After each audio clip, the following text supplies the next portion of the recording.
It's never easy losing someone. Yeah. She was very talented. She never really had to look for a job. It was always word of mouth. And she was an HR person, and she knew how to start companies and knew what they needed. And she was always the number 2 employee for somebody. And once they hired her, key personnel. Well, not only that.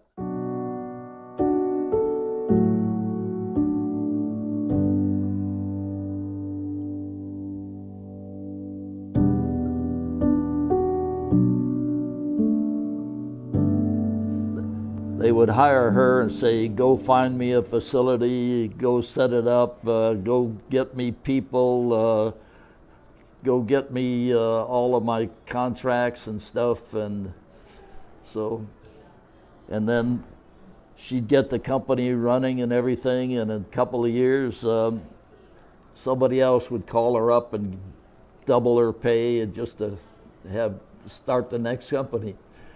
So she started 4 of them, and because of her help, I started 3 of them after I retired. And entrepreneurship, a key to America.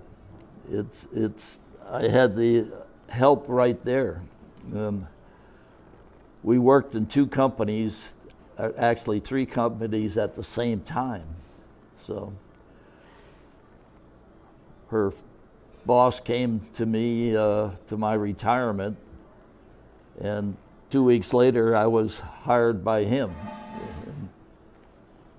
He had a tape company that he was selling, and he sold that, and we started another company, and we were manufacturing devices that we could put in front of a tape drive, and it would automatically change tapes and stuff in it. It had an elevator that went up and down.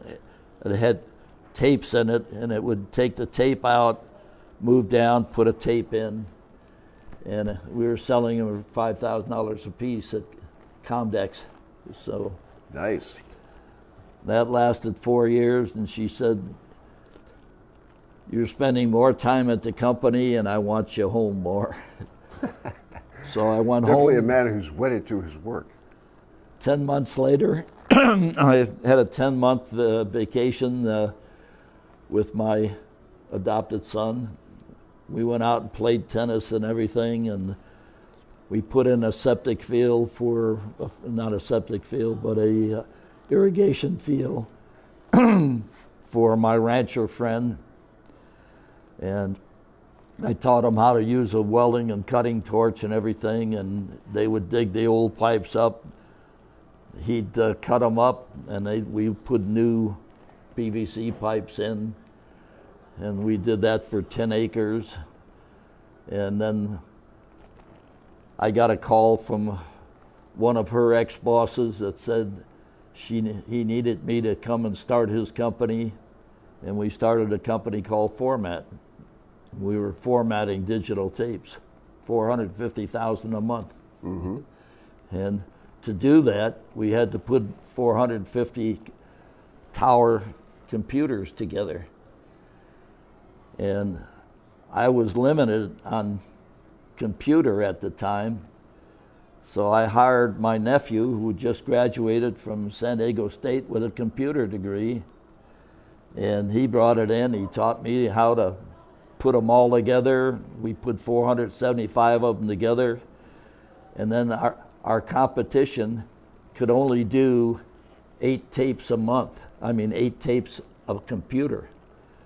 I devised how we could put 5 tape drives in the same spot where we were only doing 1. So now we could do 11 tapes on the same run, and we put them out of business. So, but that's the thing about engineers. I've worked with them. I used to volunteer to rebuild warbirds at Plains of Fame Air Museum in Chino, California. A lot of the guys that I worked with were engineers. They're amazing. I mean, they could almost like look at a piece of metal and bend it just by looking at it. And I swear, you hand these guys a book of matches and a pack of cigarettes, and in 2 hours they have you a working coffee maker. Yeah. You guys are amazing. There's nothing you can't do. Did you ever hear of the, what was the name of it? I rebuilt 2 F4F fighters. They brought them in on a flatbed. Wildcats? Yeah, this was in 1953. I had a chief at the time that was a member of the Air Museum up in Claremont. And that Air Museum brought 2 F4 fighters down, and the chief got 5 of us together to go rebuild those 2 fighters and make one flyable out of it. I did all the instrumentation and the electrical work and stuff like that in it. And we put those together, and they made me a lifetime member of the Air Museum. I can understand why.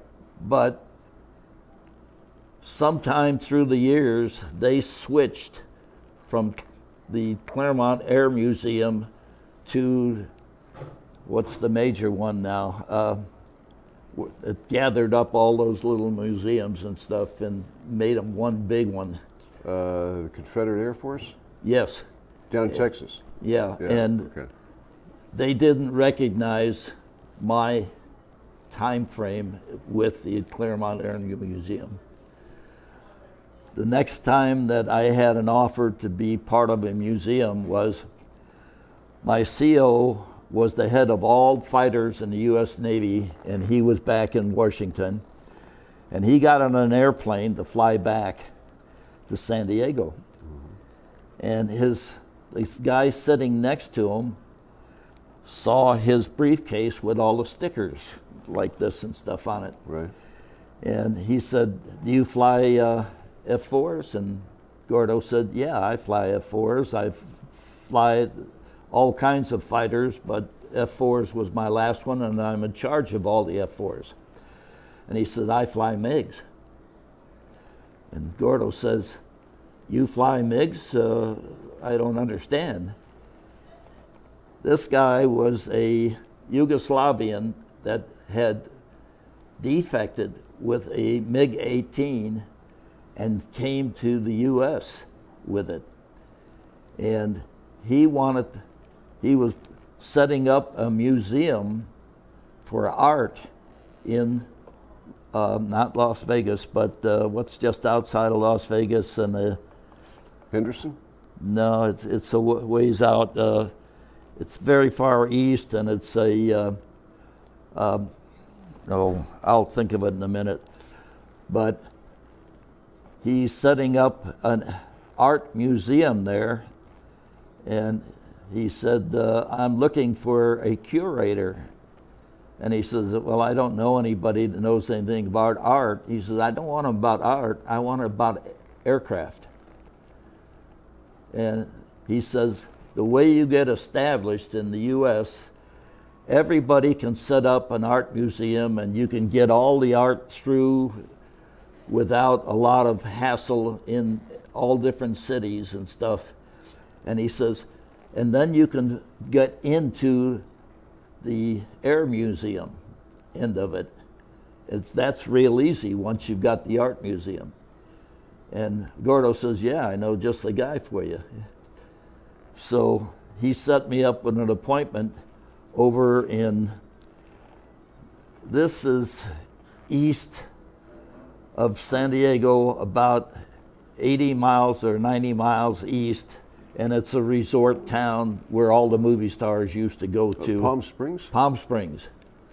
And that's where he set up his museum and stuff. I think that is now, is that owned by Keith Pons? Yes, but that's... Pons, yeah. I didn't interview with him or anything. I interviewed with the MiG pilot. And he wanted to know if I would move there, and I said I can't. You know, I've got businesses going over here and everything, and yes, my wife has got a bunch of businesses going there and stuff, and I can't move to Vegas. Right. Not Vegas, but Reno? no, you named it. Oh, Palm Springs. Palm Springs. Yeah.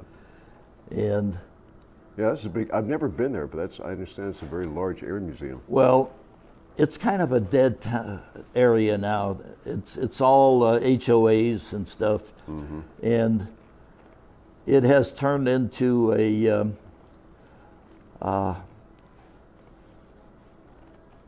all of the bisexuals and all of the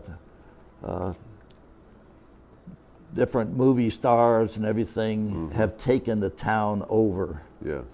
And since they opened the big finance and stores and stuff and a great big casino 10 miles from it before you get to it, Yeah. it killed that area. So you walk down the streets, the stores are all closed and everything else. So, I haven't been there in years. yeah. Yeah. They still have their street fairs and stuff there, so they can sell their furniture and things like that, and sell their different HOAs and things. Right. But it's, to me, it's not the place to live. So, and once they built the casino, and right next to this casino, they built a whole complex of what do they call those stores? Bargain stores and stuff. Strip malls. Yeah, well, it's not a strip mall. It's a huge mall. Oh, outlets. Yeah, Outlets. Okay. and Yeah, a lot of outlets down there. yeah, it's that took all of the little stores and stuff downtown all out of business. We used to go there. They had a organization that did theatrical plays and stuff, and they were fantastic. And we had lifetime membership with that. We used to go over and we'd see 10 plays a year over there. And it was phenomenal. They finally closed up for lack of business, but they're all old ex-movie stars and stuff that performed at that place. Oh, really? Yeah. Oh, wow. So I know back in the day, I'm going to say probably the 1940s. Palm Springs was like the getaway yeah, for people like William Powell, yeah, and Cary Grant. all of those Yeah, all guys those. went there until they created Vegas. Right. And once they got Vegas, I have a VA buddy that was the developer for the Sidewinder missile up at China Lake in California. And he lived up the street from Frank Sinatra. They were boyhood friends together. And he told a lot of stories at our meetings and stuff of Frank Sinatra and what they did. And he also tried to steal the girlfriend of Sonny, the boxer. Sonny Liston? Yeah. And they were at the dance thing that was being held by Frank Sinatra. And Sonny Liston came in with a gorgeous girl. And my buddy went over there and tried to pick up on the girl. He's brave. Yeah, and Sonny invited him outside.